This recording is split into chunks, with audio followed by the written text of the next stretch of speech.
কান্টুল গ্রামের পাশেই একটি ঘন বন ছিল। সেই বনেই বাস করত একটি টুনি পাখি। মা টুনটুন, তুই একটু বাসায় থাক বুঝলি, আমি একটু গিয়ে দানা খুঁজে নিয়ে আসি। কাল যা দানা এনেছিলাম তা তো সব খেয়ে ফেলেছিস। ঠিক আছে মা, তুমি যাও, আমি বাসাতেই আছি। তবে তাড়াতাড়ি আসবে কিন্তু, আমার যে ভীষণ খিদে পেয়েছে। এরপর টুনি তাড়াতাড়ি করে বনে যায় এবং অনেক খোঁজাখুঁজি করে কিছু দানা নিয়ে আসে। টুনি বাসাতে ফিরে দেখে টুনটুন বাসায় নেই।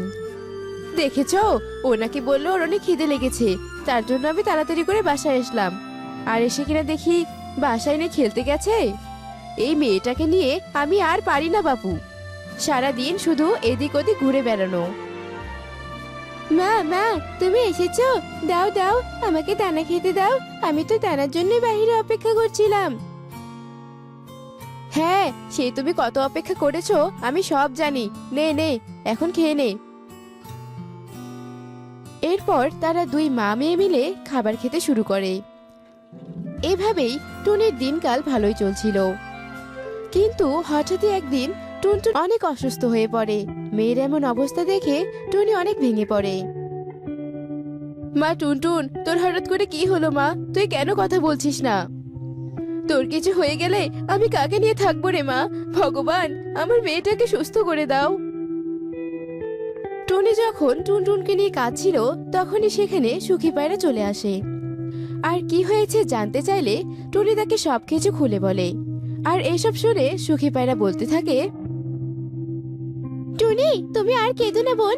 আমি শুনেছি আমাদের জঙ্গলের উল্লু পেঁচা নাকি অনেক ভালো ডাক্তার। উনি সব রোগেরই অনেক ভালো চিকিৎসা করতে পারে। তাই বলছিলাম কি, তুমি যদি একবার টুনটুনকে ওনার কাছে নিয়ে যাও তাহলে হয়তো টুনটুন সুস্থ হতে পারে। তুমি সত্যি বলছো বোন? তবে আমি আজই আমার মেয়েকে উল্লু ডাক্তারের কাছে নিয়ে যাব। তোমাকে অনেক ধন্যবাদ বোন, আমাকে এই খবরটা দেওয়ার জন্যে। এরপর সুখী পায়রা সেখান থেকে চলে যায়। আর টুনি তার অসুস্থ ছানাকে নিয়ে উল্লু প্যাঁচার কাছে যায়। উল্লু প্যাঁচা টুনটুনকে পরীক্ষা নিরীক্ষা করে দেখে বলে, টুনি, সর্বনাশ হয়ে গেছে। তোমার মেয়ের তো কোনো সাধারণ রোগ হয়নি। এ এক বিশাল অসুখ। এ তো কোনো ওষুধে ভালো হবে না। তোমার মেয়েকে একমাত্র তুমিই বাঁচাতে পারো। তুমি যদি ওকে কলা গাছে ধরা আনারস খাওয়াতে পারো তবেই ওর রোগ ভালো হবে। আর সেই কলা গাছ তোমাকেই রোপণ করতে হবে এবং সেই বীজও তোমাকেই খুঁজে বের করতে হবে। এইসব তুমি কি বলছো উল্লু প্যাঁচা? কলা গাছে আনারস? কিন্তু এমন বীজ আমি কোথায় পাবো? তুমি যদি জেনে থাকো তাহলে আমাকে একটু সাহায্য করো। শোনো, তুমি এই বীজ পাবে একমাত্র মেঘের রাজ্যে। আর মেঘের রাজ্যে থাকে ঈগল মহারাজ। তুমি সেই ঈগল মহারাজের কাছ থেকে বীজ এনে যদি রোপণ করো তাহলে সেখান থেকে কলা গাছ হবে। আর কলা গাছে ধরবে আনারস। সেই আনারস তোমার মেয়েকে খাওয়ানোর পরই তোমার মেয়ে সুস্থ হয়ে উঠবে। যাও টুনি, আর দেরি করো না। তুমি যখন বলছো তবে আমি নিশ্চয় যাব। আমি আমার মেয়েকে বাঁচাবই। ও ছাড়া যে আমার আর কেউ নেই। এরপর টনি ওর ছানাকে নিয়ে বাসায় চলে যায়। আর বাসায় গিয়ে মেঘের দেশে যাওয়ার জন্য রওনা হয়। আর উঠতে উঠতে টনি নদী, বন, পাহাড় সবকিছু পাড়ি দেয় এবং এক পর্যায়ে উঠতে উঠতে সে অনেক ক্লান্ত হয়ে যায়। না, আমি আর উঠতে পারছি না। এবার কোথাও আমাকে একটু বিশ্রাম নিতে হবে।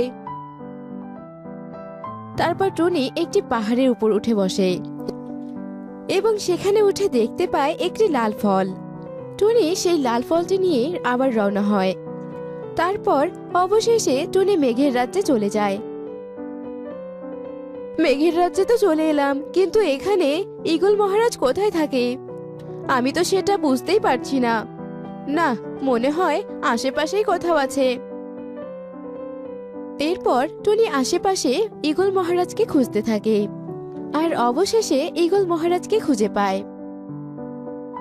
দেখি কে তুমি? তোমাকে তো আমার মেঘের রাজ্যে আগে কখনো দেখিনি। আর এখানে এসেছো কি কাজে?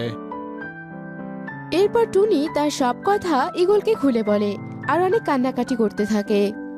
এইসব শুনে ঈগল বলতে থাকে, না না না না না, আমি তোমাকে সেই বীজ দিতে পারবো না। তুমি এখন এখান থেকে আসতে পারো। এমনিতেই আমি আমার গিন্নিকে নিয়ে খুব চিন্তিত। আমার ভালো লাগছে না, তুমি এখন যাও এখান থেকে, যাও। না না মহারাজ, আমাকে তাড়িয়ে দিবেন না। আমি যে অনেক কষ্ট করে এখানে এসেছি। আমাকে এভাবে তাড়িয়ে দিবেন না, আমার মেয়ে যে অনেক অসুস্থ।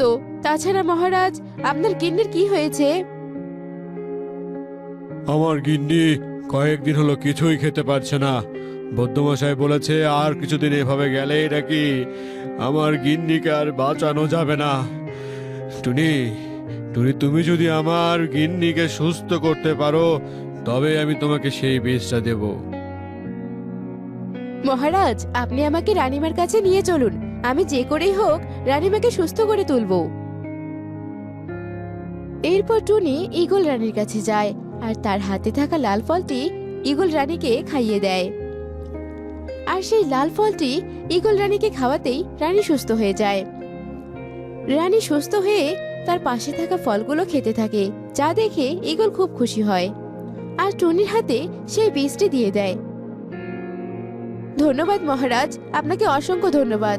এখন আমি তাহলে আসি। আপনি আমার অনেক বড় উপকার করলেন।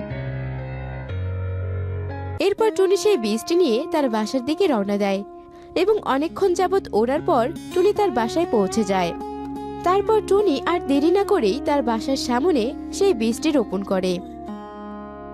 যাক, অবশেষে বীজটা রোপণ করা হলো। এখন শুধু সেই কলা গাছ আর কলা গাছে আনারস ধরার বাকি।